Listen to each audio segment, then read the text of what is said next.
we go then, a long-awaited garage update. I've been asked about this video for a long time. People actually are just basically confused with what I've got in my garage. So let me make a little video in the M3 right now to go through all of that. But before that, this video is once again brought to you with Squarespace. Squarespace is the all-in-one website platform for entrepreneurs to stand out and succeed online. Whether you're just starting out or managing a growing brand, Squarespace makes it easy to create a beautiful website, engage with the audience, and sell anything from products to content to time, all in one place, all on your terms. They further improve their offering, and there's loads of new things available to go and take advantage of using that code below. You'll save money on your first website using that link below, using that code, so make sure you bookmark that. Even if you're not using it now, you'll save money on your first website. So something I've not talked about before, Squarespace actually uses design intelligence. Using the power of AI enables you to create a stunning website exactly as you need it using the power of AI. You really got to go and have a little go on it on Squarespace to fully understand how powerful this tool is. It's absolutely incredible. It's mind-blowing.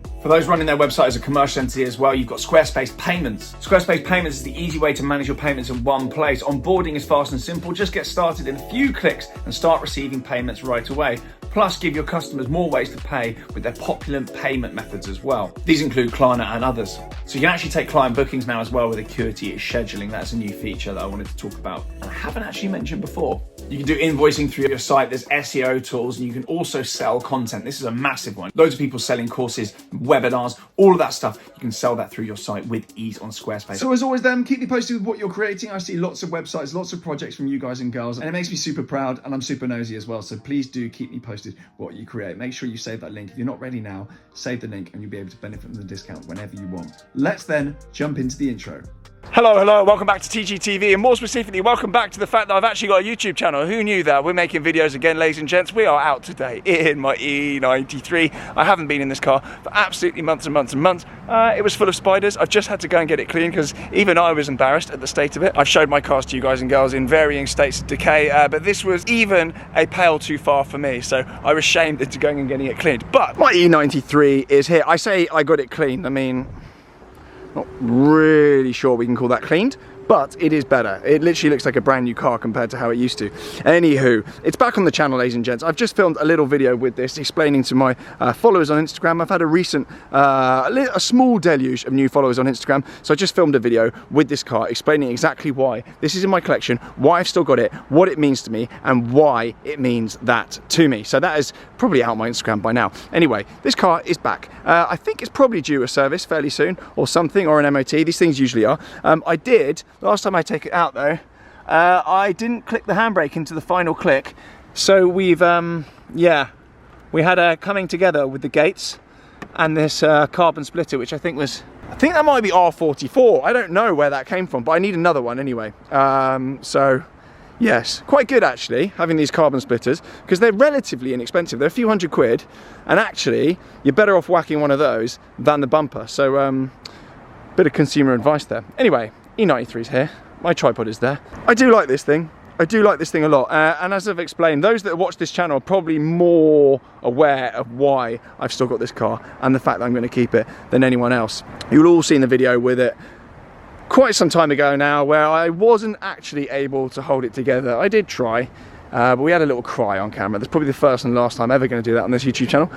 But we're going to jump in and we're going to explain what is going on with my garage and where on earth my hypercar is. Because I did threaten a little while ago that I was going to get a hypercar or something similar. We were looking at the next £1 million plus car, and I've got my eye on a few things. So I'm going to be driving some stuff very, very shortly. In fact, tomorrow after I film this, I'm going to film the first in the series, and we're going to take it from there. We're also going to get the Carrera GT out on the channel again. It's back, it's fixed. I don't know why I haven't done a first drive video with it since it's been fixed.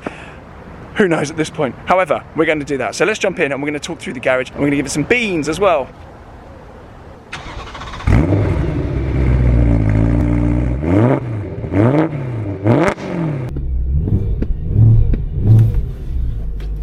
Right.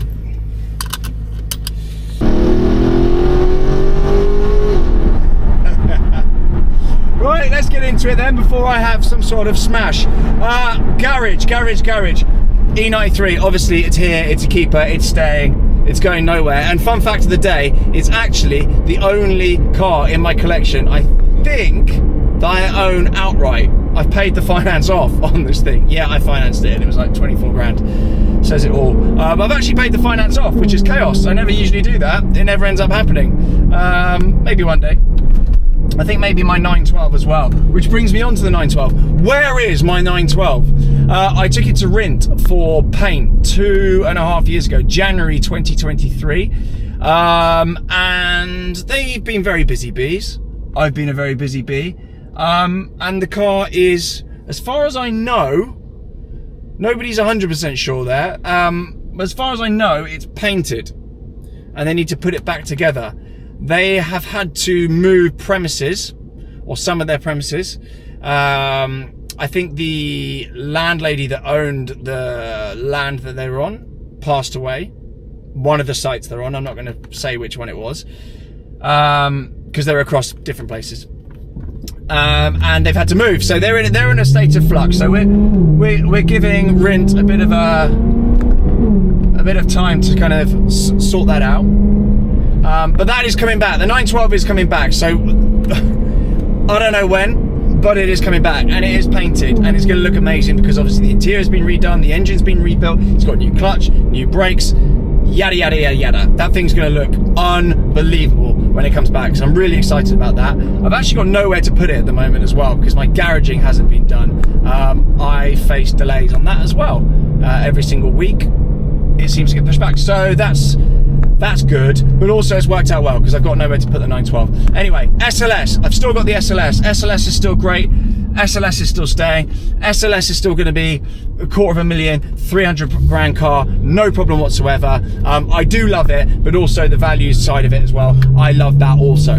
So the SLS is going to stay around. I just can't help myself. I'm so sorry.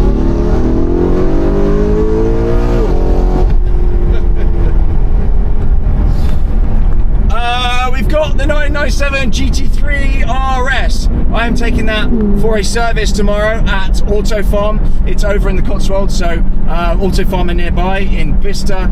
So we're going to take that there. They're going to service it. I guess it needs a service. I don't know. I can't remember when the last time it was serviced. It certainly hasn't really been driven, but there we go. Carrera GT. I love that car, by the way. That is actually my favourite car to take out and drive. 997 GT3 RS. And if there was one car I had to just keep for pure enjoyment, merit, no sentimental value, no future value, even though I do think they're going to be good news, I would keep the 997. It's unbelievable. And if you haven't driven, well, the last manual GT3 RS ever made, and is ever going to be made, that's the one to have. Carrera GT, I've still got that. I haven't actually done my first drive on that since it was fixed and all the recall work was done, so we're going to get into that. We're going to get it done. I'm going to have to.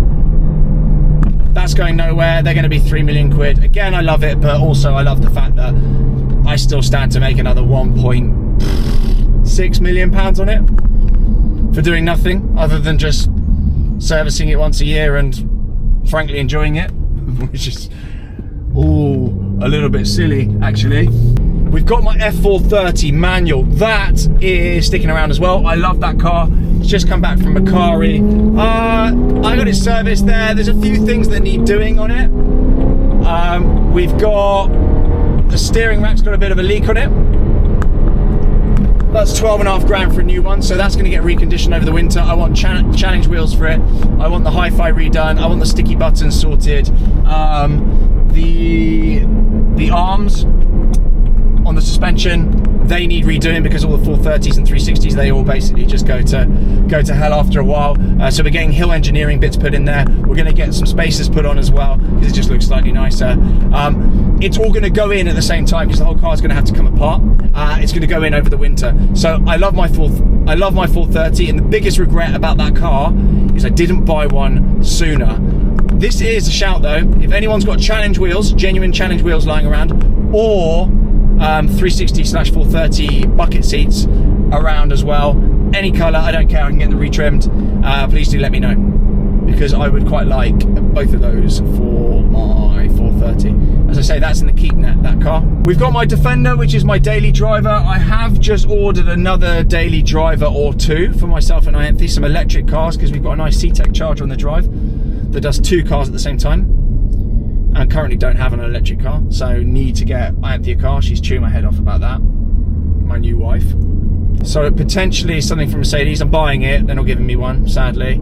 And then potentially something very, very left of field, a performance EV as well. So I will be revealing those in boring videos very soon. I was just on my way home and I realised I actually forgot to mention the Brabus. I'm just cutting this in. I've still got the Brabus. I love it. I did a video on my Instagram the other day explaining exactly why I love that car so much. So the Brabus is going nowhere either. And last but not least then, we have got my Ferrari 250, which obviously I used as my wedding car not that long ago, about a month or so ago now.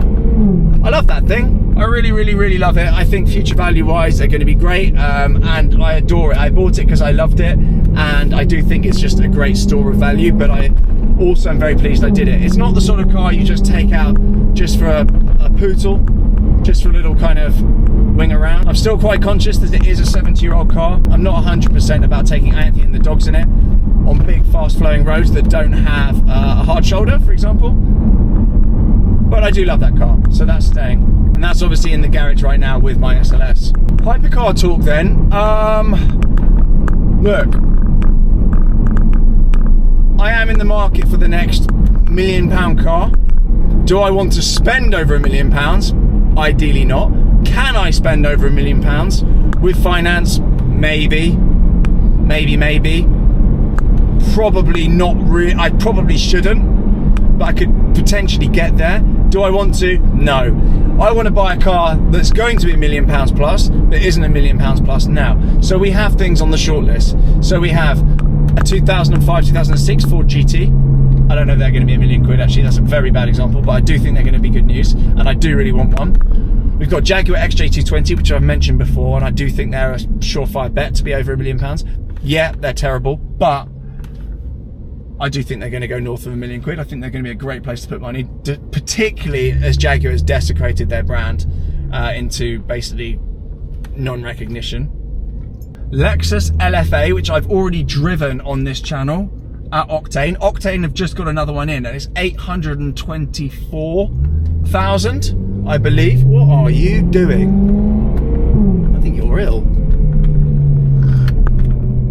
I think there'll be £1.5 million, no problem. If not, just early ones, very, very soon. They're fantastic, very limited car. Less than 500 of them, I want to say. And P1s. P1s are not bad value. Low ones, and they made what, 375 of them, or 275? Either way, less than 400. That's a great shout, and they're actually maintainable now without McLaren's help. You can get them pretty much done and independent, which was the previous really scary thing. Veyrons are less scary, but I don't want a Veyron. I like them, they don't appeal to me. Furlonger have got a Roof Club Sport CTR thing that I want to go and drive.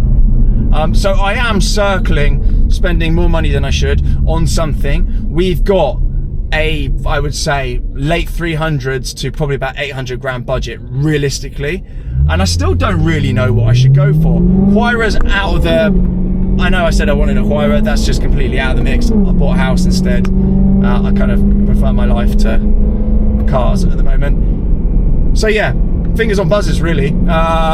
Or there just could be something that just comes out left of field and I just go and do something ridiculous out of the blue, like I kind of did with the 250. It wasn't planning that, I just went and did it. So we shall see. Anyway, for now, thank you very much for watching. Do subscribe, blah, blah, blah. And I do want to hear what you think I should be doing in the comments. What you think is undervalued. It's got to be a car that I love, a car that I enjoy driving, and a car that's going to go up in value. It's got to be all three of those things, because I'm not rich enough to discard the last one, sadly. I'm working on it though.